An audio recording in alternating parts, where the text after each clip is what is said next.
Hello, I'm Stephanie. And I'm Lauren.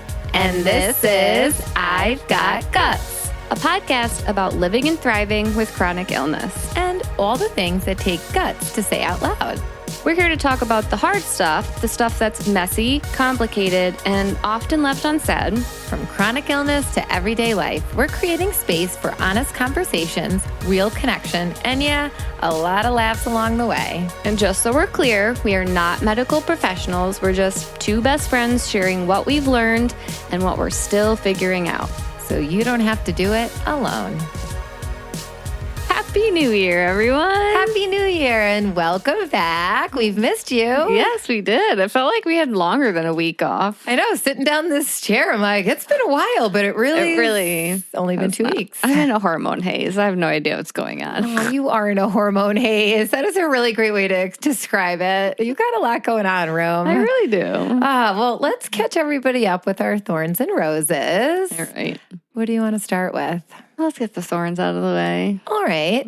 I'll go first. Go for it. Okay, so many things have happened, but I'm going to go more recently. My thorn is poor Sean was sick on New Year's Eve. I just want to point out, Sean is the healthiest human. He never gets sick. Yeah. He never has any ailments. That's why we work so well together. And it was almost like he just claims he has like the immune system of steel and nothing can knock him down. So the night before New Year's Eve, he started to have a little bit of a sniffle, a little bit of a cough, but he was trying to brush it under the rug because he tries to make himself seem so strong.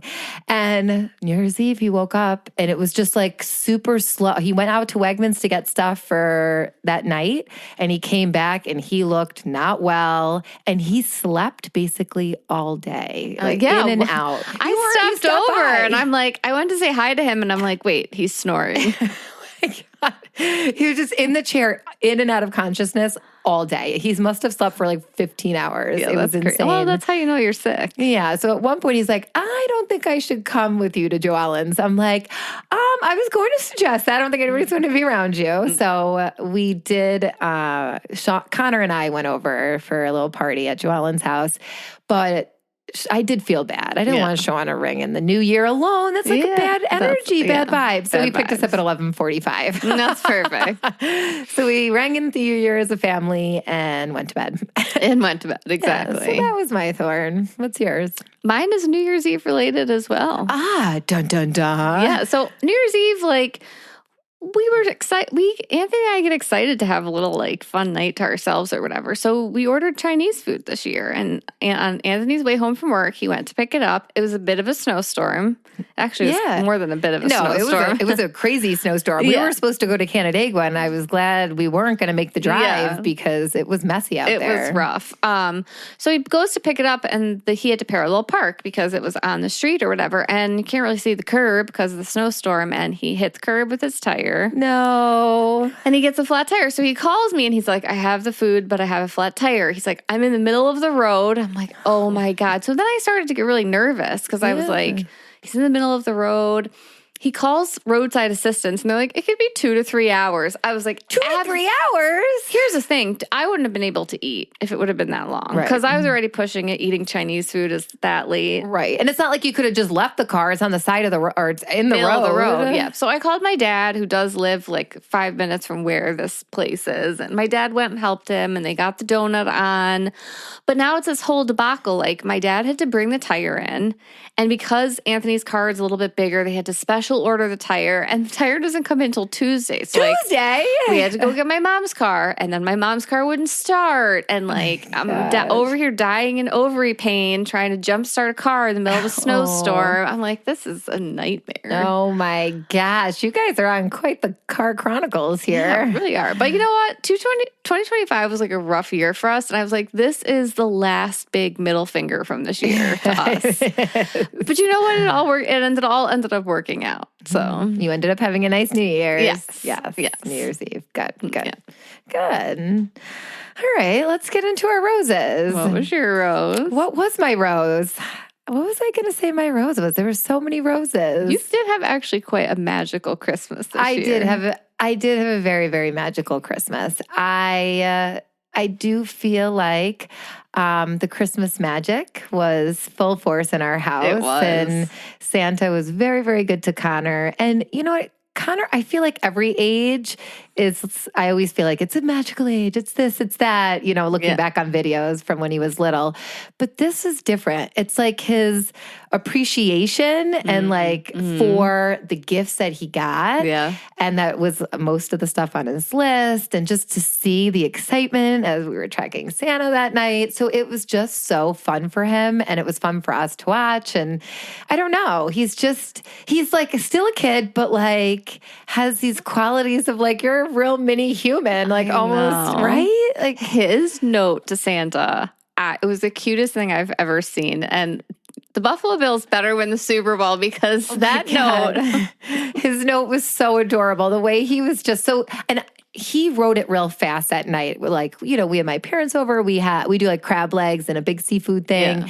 And then I'm like, all right, you got to get to bed. Like time is ticking here. Yeah. So he's like, wait, Mom, I have to write a fresh note. So he's like writing his note. I didn't even read it until after I put him to bed. And I look at he like listed everything he wanted, asked how he was or whatever. And then he's like, I think he said most important. Most of all, yeah. Most of all, the Bills to win the Super Bowl. Yeah, it was so cute. Thank you, love Connor O'Reilly. Oh my God. You gotta just frame that picture and keep it forever. That's so cute. I know. So I do feel like though, Connor and I surprised Sean and bought him a new TV. Right? Yeah, it's large. And it is, as we surprised him with this new TV. My dad shared a story about when he bought a new TV back in the 80s, and he's a huge Giant fan. He's like, the year we got the new TV right around Christmas or whatever it was, the Giants went to the Super Bowl and won. Oh, so I go, oh my gosh, this TV had a bigger purpose. That's why I bought it. There you go. The Bills are going to win the Super Bowl. There all right, you go. Just casting the vision over here. Casting the vision. Getting it done. So that was my rose. A very rosy holiday season.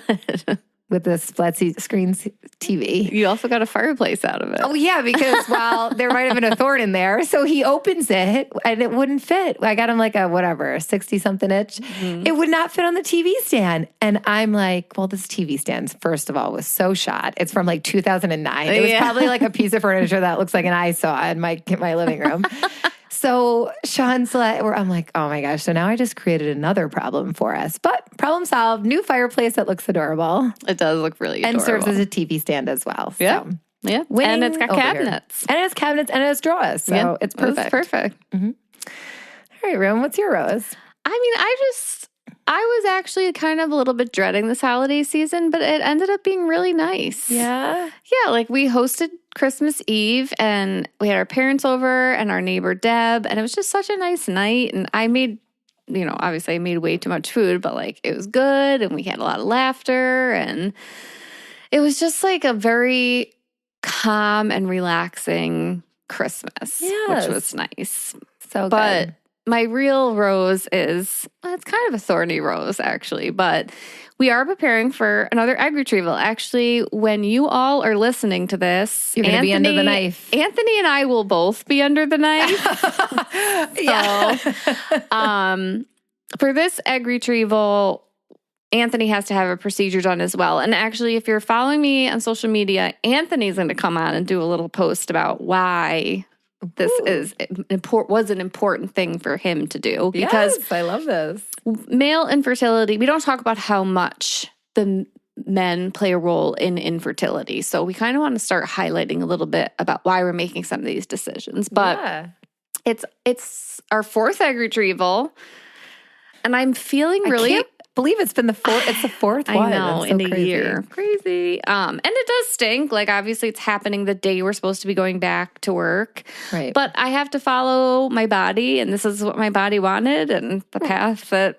And I think the beautiful thing is you work in a school, you work with children, like the people your school district gets that, you know what I mean? Yes. You're literally trying to create who you teach all day. Oh my God. I texted my team and I told them, they were like, so supportive. Just don't worry about us at all. Like, just do what you got to do and leave us alone. We got the classrooms, which is so nice. Good. But obviously with prepping for this comes, like I said, hormone haze, and my stomach is black and blue and swollen, and I'm super uncomfortable. So, like, yes, I had 2 weeks off, but was I fully relax. Not really. Right. I've been having trouble sleeping because I'm so uncomfortable and I'm crying all the time. So, with this joyful thing, we're going to be creating embryos today there was a lot leading up to it. Right. And I think too, and the unknown, right? You didn't know when you were going. What's your body going to do, right? It was a little bit stressful. Yeah. But it all is coming to fruition. It always comes to. It always does. So Monday morning, as you're all listening, send all the good vibes to both Steph and Anthony. We'll take good vibes. We'll take prayers. We'll take love. We'll take whatever you want to send our way. And we'll take some nice shiny embryos that are going to be nice and strong. That is right. Perfect. Yay. Well, excited for you guys. Thank you, Room. You're welcome. So before we get into today's episode, we need to quick thank our partner, Cozy Earth. Cozy Earth is one of those brands where once you own one thing, you suddenly want everything. Sean was just scrolling on their site when you were over the other day. I did notice that. Making his wish list. The sheets are unreal. The towels feel like a spa. The loungewear is what I basically live in, and the blankets are next level. It's that perfect mix of cozy and elevated. Your space instantly feels calmer and more comfortable. And the quality is consistent. Everything feels luxurious, holds up beautifully, and truly lives up to the hype. That's why we love sharing it with all of you. Yes, and because Cozy Earth sponsors the show, you get 41% off with our code IGG at checkout, which is the best deal they offer anywhere. Plus, free shipping over $50, a 100-night sleep trial, and a 10-year warranty. So you can try it completely risk-free. So if you're ready to upgrade your sleep, your space, or your everyday comfort, head to CozyEarth.com and use code IGG for 41% off. Nice. All right, here we go, Rome. So happy New Year, first of all, to everyone. 2026, here we are. And if you're coming into this new year feeling tired instead of inspired, or if your body feels heavy, your heart feels tender, and the pressure to start fresh feels more overwhelming than exciting, we want you to hear this first. There is nothing wrong with you. I'll say that again. There's nothing wrong with you. Exactly. And we also want to say this right away. If you're listening and you are feeling excited about the new year, hopeful, even energized, we see you too. Yeah. And some of you are stepping into this year with anticipation. Some of you are carrying quiet hope. And some of you are holding both hope and uncertainty at the same time. And all of it belongs here. The space between the holidays and the new year can feel strange. The noise fades. It's almost a big letdown, right? We were just talking about that. It's this huge, all of this energy into the presents and the gifts and the food and the time and then blink. And then it's over. And it's December 26th, right? And then same thing with the New Year's. That noise fades and the expectations drop and suddenly you're left with what's real, which is your body, your energy, your emotions, and your truth. Yeah. And maybe this past year felt heavy. Maybe friendships shifted. Maybe things you thought would last didn't. Maybe life looks very different today than you expected it would. Maybe you outgrew people, patterns, or parts of yourself that you once needed. And that doesn't mean you failed. It means you were shedding. So many of us are walking into this year, carrying the weight of what we released, not because it was wrong, but because it mattered. Truths were exposed, cycles ended, and that kind of growth is rarely loud or celebratory. It's quiet. Sometimes it can be uncomfortable. I feel like I've said that word uncomfortable like 500 times this past year. But it can also be deeply transformative.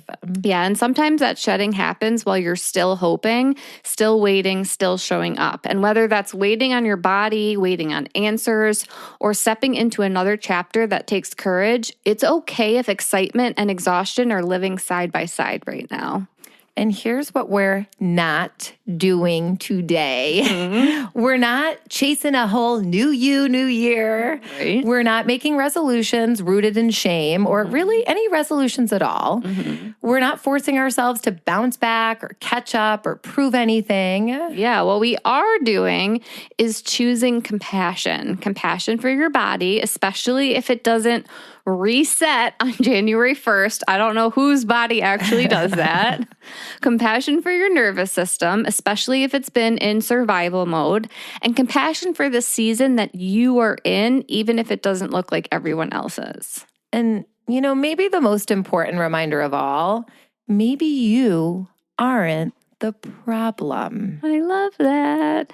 Maybe it's the choices you've been making. Maybe it's the environments you've been surviving. Maybe it's the lack of boundaries around what drains you and who no longer aligns. And the beautiful part, you're allowed to choose differently now. Mm-hmm. I mean, I literally tattooed the word decide on my arm as a reminder that you are in charge, right? Yes. You're allowed to honor your body. You're allowed to adjust your expectations.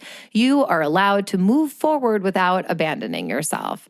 This year isn't about reinventing yourself. It's about realignment, about moving forward gently, honestly, and with intention. So wherever you're listening from, whether you're drained, hopeful, exhausted, excited, or somewhere in between, you're exactly where you need to be. So take a deep breath with us. That was me breathing. I'm such a teacher. Yes, you are. You follow directions so nicely. You're not behind. You're becoming. Yes. Doesn't that sound so good? It really does. I love it. So before we get into things room, I came across some funny New Year quote unquote resolutions that I had to share with you, not only because they made me laugh, but because these people have the right idea. Okay, let's hear it. So this one is from someone whose username is Witch Cake. Okay. She said, "The best New Year's resolution I ever made was to start devouring all my nicest things and save no small pleasure for an unspecified future. Now I burn the good candles, wear the expensive perfume at home, scribble imperfectly in pretty notebooks. You can't pin joy like a moth."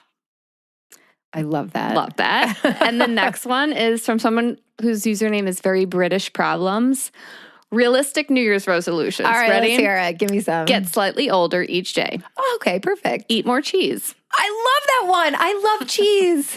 Discard old socks. Okay, I'm going to start doing that as I was late coming here today because I couldn't find a matching sock.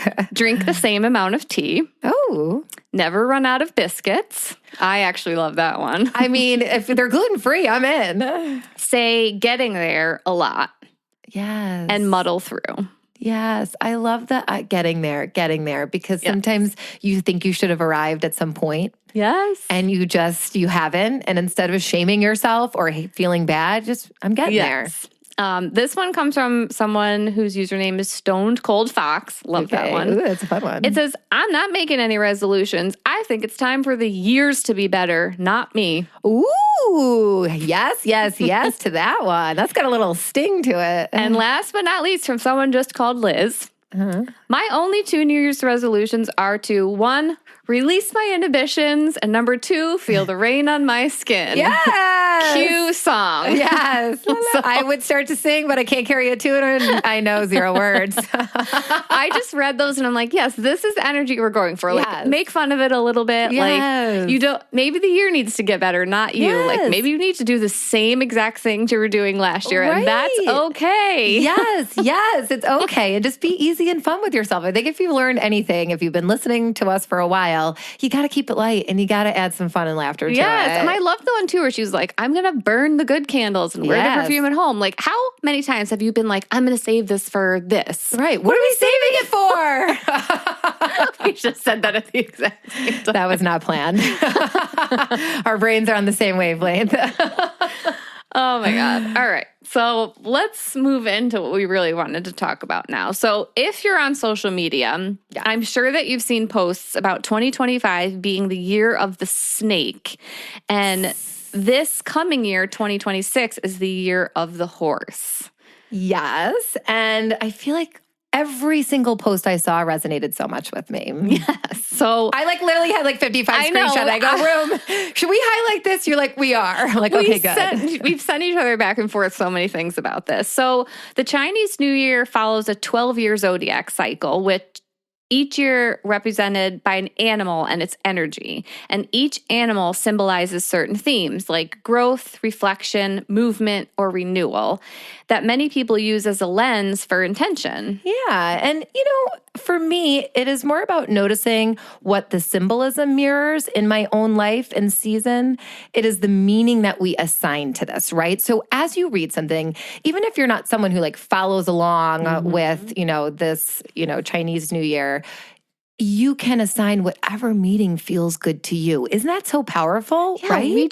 We had a long conversation about this the other day. We did. When you come across something and you get a feeling about it, it doesn't necessarily need to mean exactly what was written on the page or exactly what that thing was intended to be. It's what it means to you. Yeah, how it makes you feel. Yeah. And when I read some of these, about the snake, I'm like, that makes sense, right? It makes sense to the actions that were happening, the events that happened to me this past year, and it's how I connected to it. And I think tapping into that is so important. Yeah. And I think what really resonated with both of us as we were talking about this episode was the idea of the year of the snake and that symbolism of shedding. Yeah, because, when we look back at this past year, it really wasn't about gaining more.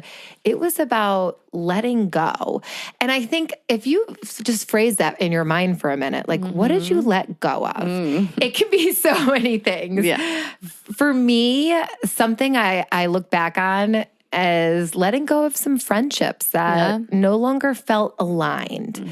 And there are parts of me that miss those friendships and those people, but I know in my heart it was the right thing. Yeah. It wasn't aligned anymore. I had to let go of that.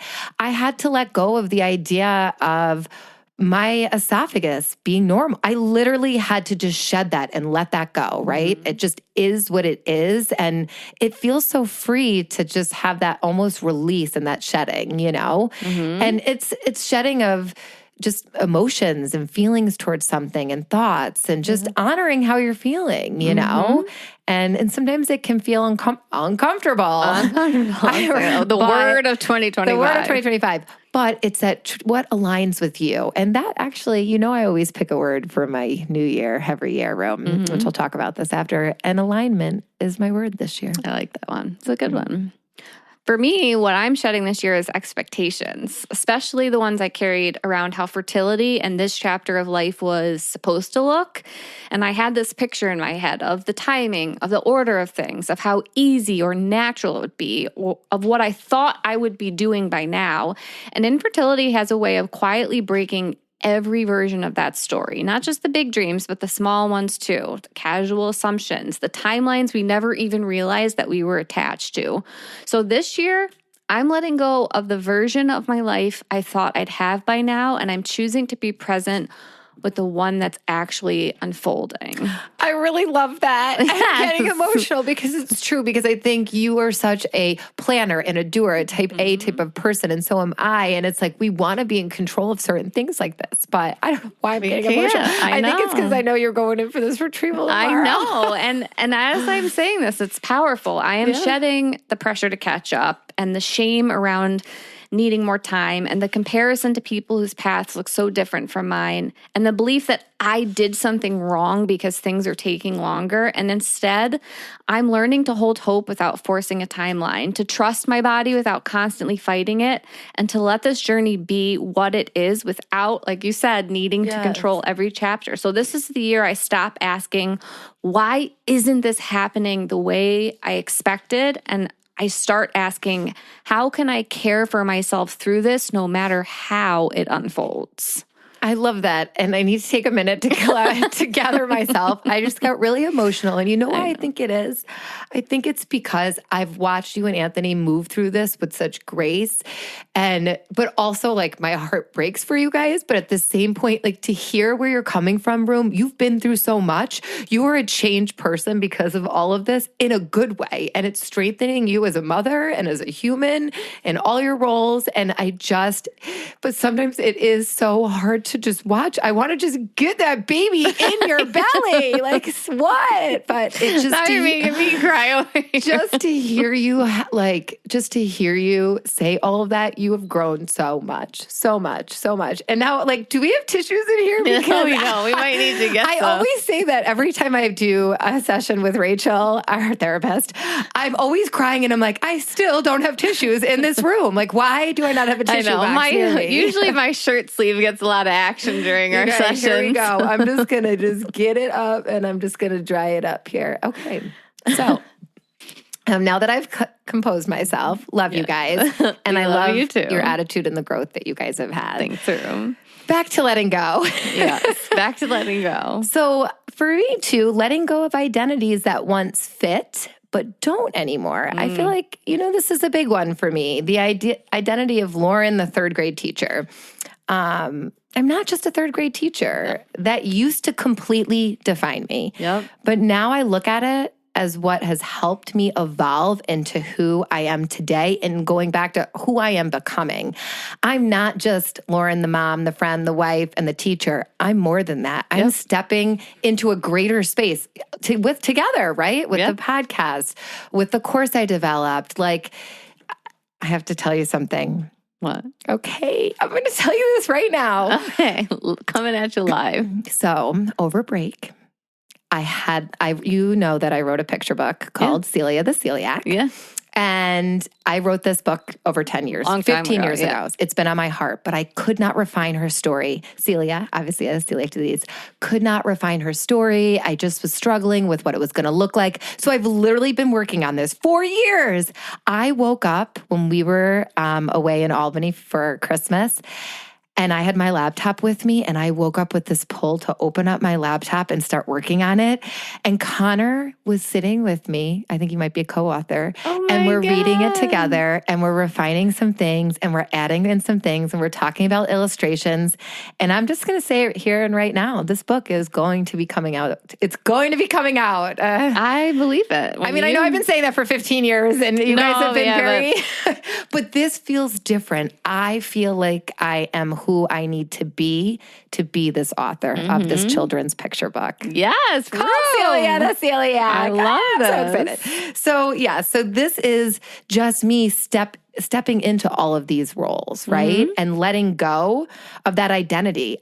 I think that's why maybe last year felt so uncomfortable. I keep trying to stay in this certain role through this lens. That's not me anymore. I'm bigger than that. No, and we're always evolving and changing. We are, and it feels so good. This all feels very powerful. It really does. Okay, surprise. You didn't know that. I did not know that. This is exciting. It is.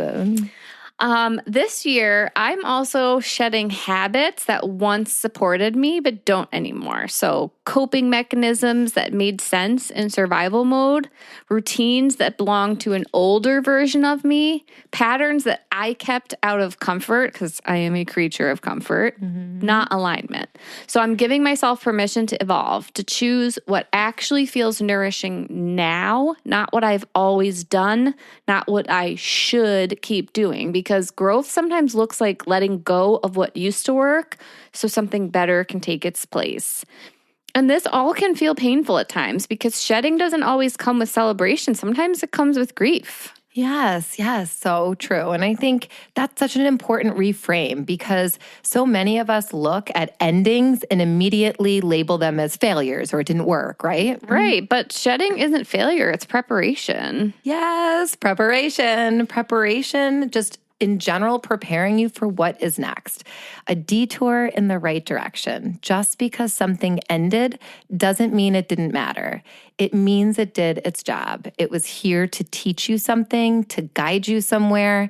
And when you are in alignment, my word for the year, with your truth and who you are and what you want in life, shedding is a key player. That is true. And it's almost like here we are reflecting on all that we shedded, all that whatever went on last year, but in a light that's just hopeful, right? And exciting because it's like, let me shed that. Yeah. And I love that it just happened to be the year that we were supposed to do all of that shedding. I know. Right. That's why when I saw these posts, I was like, yes, I've been a snake all along. Just trying to shed. How much do they shed, snakes, in a year? I don't know, actually. That's a good question. Is it like every 3 months? I have no idea. I Neither hate do I. snakes, so I don't know anything about them. I think about a snake and I think about my cousins, Keith, Chris, and Kyle. They used to have this snake in their bedroom when we were kids, and they would feed it these white mice. And Ew, no. So I do remember I never really tuned into it because it kind of just was hard for me. Yeah. I would block it out. So we're going to need to get some clarification on the shedding of snake. So, and this brings us to what we really want to anchor into for this new year: compassion over correction, because we're not doing the whole new year, new you thing. We're not chasing resolutions. We're not reinventing ourselves. And we're definitely not trying to bounce back. Not, especially when you have a body, like we said, that does not reset on January 1st. Nobody's body does that. Right. Healing isn't linear. Energy is not unlimited. And pushing harder doesn't always lead to better outcomes. Oh, can you say that last one more time? Pushing harder doesn't always lead to better outcomes. It doesn't. And how long have I thought that working harder was like the way to go? It is not. And, I've learned that the hard way with echolalia and just living with a compromised immune system. Every time I tried to force my body to keep up, to do more, it pushed back harder. And sometimes so hard I would end up in the hospital. Yeah. Right? A lot, actually. Actually, probably more than a hand. 2 hands, actually, but who's counting? Maybe throw some toes in there, too. And that's true for fertility, too. You can't will your body into cooperating. You can't discipline your way into conception. You can't fix your hormones with enough pressure, positivity, or productivity. And fertility teaches you, sometimes painfully, that your body isn't a machine. It's a system that responds to safety, rest, and trust. And the more you try to control every outcome, the more disconnected you can start to feel from yourself. So this year, instead of constantly correcting what I eat, how I feel, where I'm at, how far along I should be, I'm choosing compassion. Compassion for the days my body feels heavy. Compassion for the grief that comes in waves. Compassion for the version of me that's still showing up even when the journey looks nothing like I imagined, because healing and fertility don't respond to force, they respond to care. And there's this pressure at the start of the year to feel hopeful and energized. And sometimes you are hopeful, but you're also tired, and both can exist. Yes. And take care of your body. We think about it. We get one body. Yes. That's it. Don't you want to treat it kindly? Right? What you just said is so refreshing. So refreshing. And compassion isn't giving up. It's giving yourself a chance. I love it phrased that way. Yes. Compassion for your body, compassion for your nervous system, which we're learning now going to a chiropractor, how important that regulation is. Yes. Compassion for the season you're in, even if it doesn't look like what you thought it would. I think that's a really big one. I think so many people don't have compassion for the season that they're in. They just want what they think they should have. Like sometimes you have to just meet yourself where you're at. Yeah. And I think it comes down to being present, which is also my other word. I'm doing 2 words this year. I couldn't just decide between the 2 of them. And being present in this moment, right? Present in what's going on right now. You actually helped me pick that word, Rim. And I think when your life doesn't look like you thought it would, grounding in the presence of what is happening now. And there's so many amazing things happening right now in this present. But sometimes we spend so much time living in the future, casting the dreams, reflecting on the past. Today is the day, right? Yeah. Be present and be compassionate with whatever season that you're in. And this is the part that we really want to sit with for a minute. What if you aren't the problem? What if it's not that you're broken, not that you're lazy, not that you're failing? Maybe it's your environment. Maybe it's the people around you who don't share your values. Maybe it's the expectations you're trying to live up to. Maybe it's the yeses you're saying while your body is screaming no. Oopsies, did that a few times. My body's like, do not go to that dinner. Yeah, I do that and a eat lot. Thanksgiving 5 and 4 minutes. Was doing it.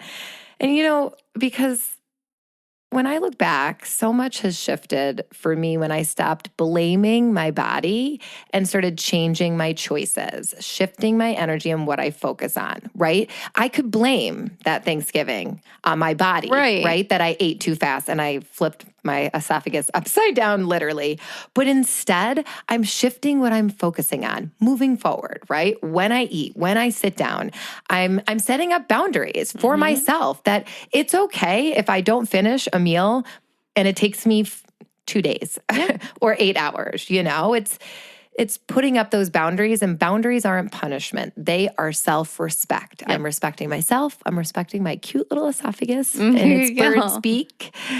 And choosing differently, I want everyone to remember this. Choosing differently wasn't quitting something. It was wisdom. So whenever you make a new choice and you choose something differently than you thought you would have, that's just wisdom, right? It's you having that power of to decide within you.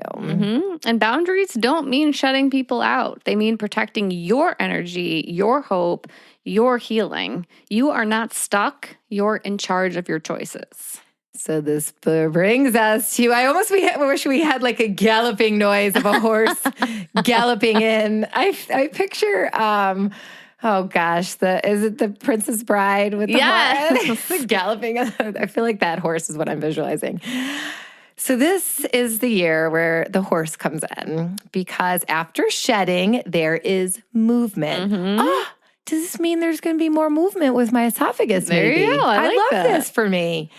Okay. See, you just assigned meaning to something that you came across in the moment. See, here we go. Just modeling what we're teaching you guys. All right. So this movement, but let's talk about the movement. Yeah. It's not frantic. Nope. It's not hustle energy. We're so done with that hustle energy, the hustle and heart, done with all that. It's not forcing. The horse symbolizes freedom, progress, and alignment. And for me, I talk about alignment being my word this year, and it's aligned with so many things. It's aligned within myself, with my choices. It's aligned with, the universe, source, God, whatever you want to call it. It's aligned with that beautiful energy we all can tap into. Abraham Hicks has an amazing quote where it's like, there's a stream of well-being, of this energy flowing to you always. What do you choose? Do you choose to tap into that well-being and align with it and focus on joy and all those good things? Or do you choose not to? But it's streaming to you. Yep. Be aligned with that energy. Be aligned with what feels good, with yourself, with your truth, and how you conduct yourself every day. And when it doesn't feel in alignment, you get that feeling in your gut. You get it in your gut that it's not right. Go with that. Like, I will sometimes do certain things, and then I'm like, I do it all the time. I'm like, this doesn't feel right though. This is not sitting right. I don't like how that reads. I don't want to do that. And sometimes Sean may call me stubborn, but it's me being aligned with my truth. I want to make decisions, do things, put things out in the world that are aligned with me and not that just makes sense or the next right step. Or what you're supposed to do. What should I be doing? Yeah. Should you really be doing that? Who are you to say? It's aligned to me. It feels good in my gut. Exactly. Back it up. Yeah, and forward movement doesn't have to be fast to be meaningful. And sometimes forward looks like resting, choosing differently, doing less, but doing it honestly. And progress can be quiet and still powerful, especially when you're navigating chronic illness or fertility. Movement looks different, and that's okay. Yes, it is okay. We're giving you permission. Like, this is your permission slip, right? Yep. To make this year the year that you do what feels right for you in whatever capacity. And that's movement. If it's doing the exact same thing you did last year and that feels good for you, that's movement for you. Right. Because what is our number one thing to be doing here? Is to feel good, to enjoy life, right? So make the decisions that feel good to you, no matter what they are. And you know what? I'm going to tell you something I did that made me feel good. I could have one day when I was scrubbing and cleaning and doing and whatever, I could have continued on another project or take a day nap. Did you take a day nap? I took a day nap, and Connor comes upstairs. He goes, Mom's sleeping. I never really take naps during the day, and we were supposed to take the Christmas stuff down in his room, and we didn't. And it didn't get done to the next day. And it felt really a little stressful at first because I knew it was something on my to-do list. But what did I do? I listened to my body. I'm like, if I take a quick 30-minute nap, it's going to recharge me so I have a better evening with my family, right? So I did it. I'm already thinking about movement in the napping world. I've also been into night naps lately. I know. I don't know how you do a night nap. Sean's been calling me night nap because I've been taking them a lot now. They're great. They really feel good to me. They're like that dusk evening type of night nap. Oh, we had to do our trigger shot last night at 11:30 p.m. And Anthony kept trying to take a night nap, and I kept waking him up, and he's like, "Stop bullying me." Listen, there's a time and a place for a night nap. I mean, he did have to like power up a syringe and get ready to shoot it in your body. So. I just didn't want to watch our show by myself. I was like, wake up. You're missing everything. Yeah. What show are you guys watching? We're rewatching True Blood. Ooh. Oh, that's a good one. Yeah. That's a good one. Yeah. All right. Well, next but not least is vision boards. Mm-hmm. Okay. And vision boards without shame. So for me, I've been doing vision boards for many, many years, and they've evolved over the years. And we both love them. Yeah. You guys, you and Anthony we call it our goal board, kind of. Yeah, whatever you want to call it, vision board, goal board. I don't know if there's any other names out there for them. Some people do. I tried to do a vision book last year and put it in a lot book. of people do things different. Yeah. And we... For Connor and I, we do them together. And it's really funny. We kind of check in with them often. We put things on there that are short term and long term. This is really funny. So we both actually looked at our vision board right before Thanksgiving because there was a family beer pong tournament. And Connor it was really just visualizing wanting to be the champion. Now, mind you, we play with water and there's no drinking for the children, but it's like pong. So he is so serious, and we have done this practice of vision boarding for so many years, and he has watched it work. Like, it gives me goosebumps. He's watched not make something he tried out for and feel the loss of not making a team, a hockey travel team a couple of years ago. And then we reframed it and we reshaped and we put it on the board with the goals, things he wanted. They told him literally he had to be a better skater. That's what they said. He wasn't a good enough skater. That was the only reason he didn't make the team. So that year he put on there, I'm going to be a better skater. And we talked about so that's on your vision board. Well, what steps are you going to take to do that? Well, we signed up for clinics. He did rollerblading. We did an extra spring hockey league.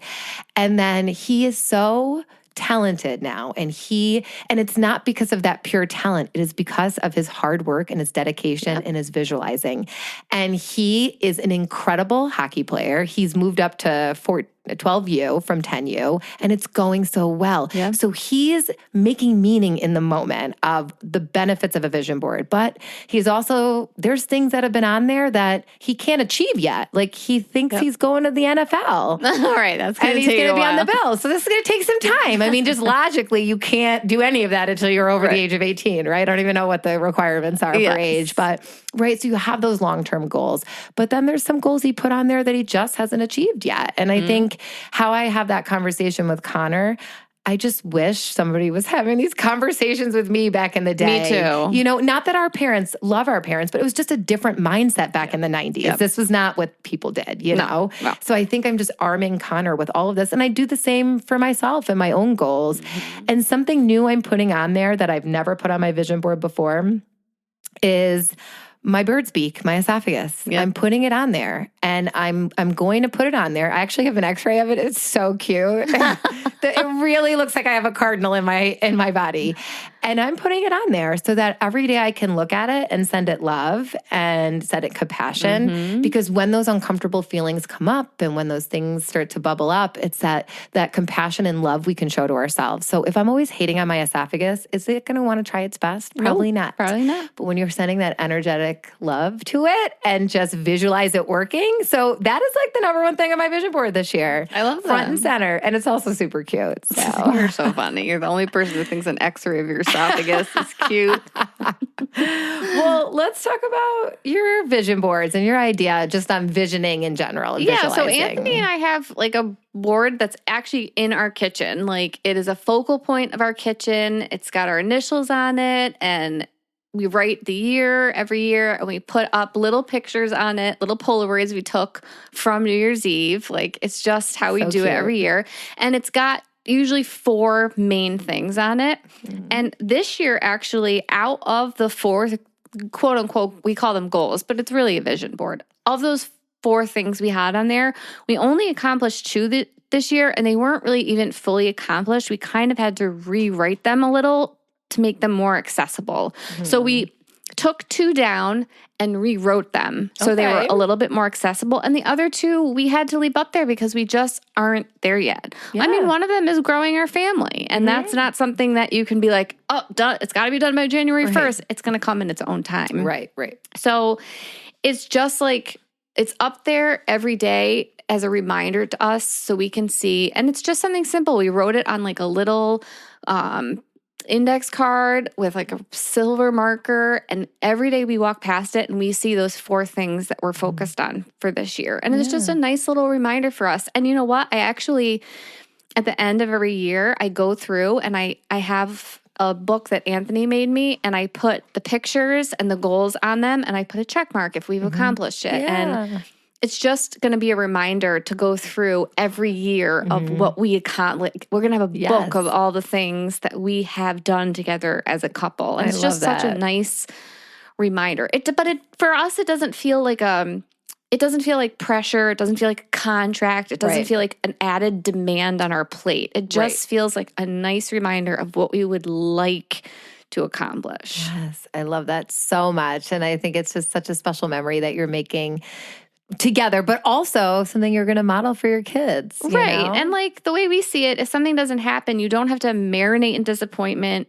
You just celebrate what did happen. And then like we did, you refine that vision. Yes, refinement. That is so key. Refinement. Because sometimes, I'll be honest, looking at my vision board, I'm like, that didn't nowhere even close to happening. But how does that make me feel? And shifting from there. And it's adjusting goals is really your wisdom. It's wisdom, right? It's guiding you on that path, and you want to celebrate wins.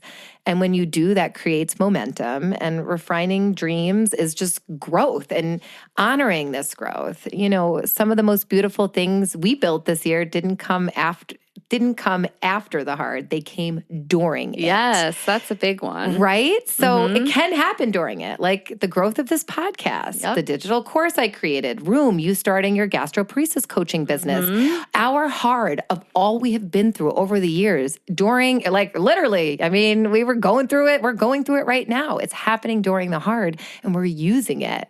We're using it to make our lives a better place and this world a better place. And, you know, none of that required us to be healed or to be finished, right? Or any of that. It just required alignment, my word for the year. I love it. I love it. Okay. So in true just fashion, I kind of shared a little bit about Connor and I and our vision boards. And really for us, it's just printing things off. We do it old school, like scrapbooking. You know, he loves to scrapbook. So we just print things and put visual things up there. We have quotes, we have words, and whatever feels good for us. So that's been just like our routine. But this is something a little different, not really aligned with vision boards, but just 3 things that I came across recently as I've been reflecting and setting my goals and things just for the year and all of that. And this is from Jim Rohn. And there are 3 different little things that you can literally do today if you wanted to. Okay, here's the first one. Are you ready? Ready. Audit your phone. Oh. Your phone is either a tool or a trap. Check your screen time right now. Go in and see your screen time. Yes, that number. If it's over 4 hours a day on nonsense, you've got a problem. Yeah. Sean O'Reilly, I'm talking to you. I might be talking to someone else who likes to scroll through nonsense. Some of it brings you joy, but more than 4 hours, you're binging. And just because you're sitting on the bowl doesn't mean that makes it. And there is no way any poop takes 4 hours. Exactly. Sean O'Reilly. Anthony Myra. Okay, so here's some suggestions from Jim. Delete 3 apps that waste your time. Unfollow 10 accounts that don't add value. Turn off notifications for everything except calls and texts. I like that. I've already always done that. I cannot have a million notifications going on. It makes me crazy. So I feel like that one definitely is very beneficial because then you don't feel that pull to check, you know? And it's important to remember that your attention is worth more than the infinite scroll. It's worth more. You can be doing so much more to serve yourself and you will feel better. I promise. I'm like a limited scroller. It's still not low. I haven't had it turned on, like managing my screen time. And it's still like loading. I think it's having a hard time. I might have to like reset my phone, but okay. So that's one thing. Second thing, I've done this before and I haven't done it in a while. And I think I might try it again. Write a letter to 2026 you. Ooh. Okay. Sounds cheesy, works anyway. Open your notes app, write to yourself 1 year from now. What do you want to accomplish? What kind of person do you want to become? What habits do you want to lock in? What do you want to let go of? Save it. Set a reminder for December 2026. Read it then. You'll either be proud or pissed, but both are useful. Okay. So, all right. And last one is, and this one, you may be getting something in the mail room. Oh boy. Reach out to 3 people. Think of 3 people who helped you this year. People who showed up, people who believed in you when you didn't.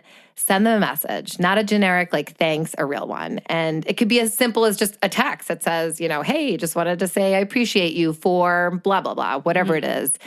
It meant more than you probably know. Maybe it's a card. Maybe it's a little special surprise in the mail. It could be anything, but take 5 minutes. Change it. It literally can change their whole day. It costs you nothing if you're sending a text or a stamp if you're sending a card. And it feels good. It feels good to have that deep appreciation for the people in your life because, yes, we say thank you in the moment, but sometimes it's nice to just really express it. I feel that's so hard this year because the people that ended up showing up for me were the people I least expected to. And the people who didn't show up for me shocked me. Right. So I feel like I do owe a thank you to a few certain people. And how fun is it to get mail these days? I mean, all I ever get are these like flyers and stuff and this like junk mail. It's nice to get like a special card in the mail. Anthony's a mail carrier, so I'm going to give him something meaningful to deliver. Ooh, I love that. How fulfilled would mail carriers be if they knew they were delivering meaningful, wonderful things every day instead of just junk mail? Right, exactly, yeah. They're out in the freezing cold. They're like, this is going to make someone's day today, not like, here's a bill. Right, that goes right in the recycling. Exactly. All right, so as you move into this year, here's what we want you to remember. You don't need to become someone new. You don't need to fix yourself. You don't need to rush. You are right on time and everything is happening in perfect order for you. So take this year gently and be kind to yourself. Move forward with ease and trust that what you shed from 2025 has made room for something better. We are not chasing a new version of ourselves this year. We're choosing alignment. One compassionate step at a time. And we want you to remember that you're not behind, you're becoming.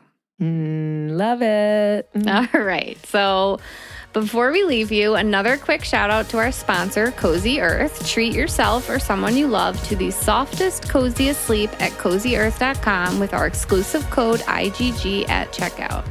And are you loving the podcast? The best way to show it is by leaving a 5-star rating and a few kind words. It helps us to keep growing and reaching others who need to hear they're not alone. And be sure to join our email list. The link to sign up is in the show notes or in our bio on any of our social media platforms. Being a part of our email list is the best way to stay up to date on new episodes, special guests, recipes, book recs, and so much more. You can also connect with us anytime on Instagram, YouTube, TikTok, or Facebook. Just search I've Got Guts Podcast or email us directly at ivegotgutspodcast@gmail.com. Thank you so much for being here and for being part of this community. We are so grateful for you. Keep going, keep growing, and always remember, you've got guts.